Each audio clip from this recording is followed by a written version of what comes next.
ওম নমঃ শিবায়। শিবকে সর্বোৎকর্ষ অপরিবর্তনশীল পরম ব্রহ্ম মনে করা হয়। ব্রহ্মস্বরূপে পরমাত্মা শিব বিন্দুর ন্যায় অর্থাৎ নিরাকার। এই অবস্থায় শিবকে কল্পনাও করা যায় না। তিনি কালচক্র ও সংসারের সকল গুণ অগণের ঊর্ধ্বে। শিবের অনেকগুলি সদাশয় ও ভয়ঙ্কর মূর্তিও আছে।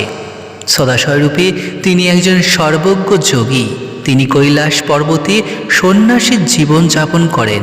আবার গৃহস্থ রূপে তিনি পার্বতীর স্বামী।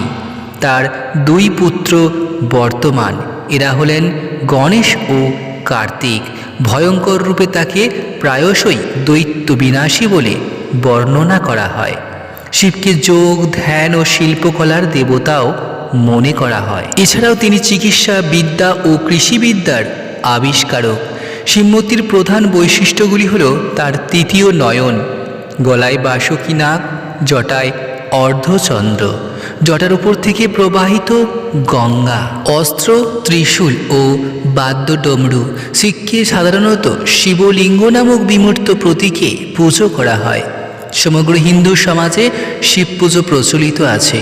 ভারত, বাংলাদেশ, নেপাল, শ্রীলঙ্কা রাষ্ট্রে, পাকিস্তানের কিছু অংশে শিব পূজার ব্যাপক প্রচলন লক্ষিত হয়।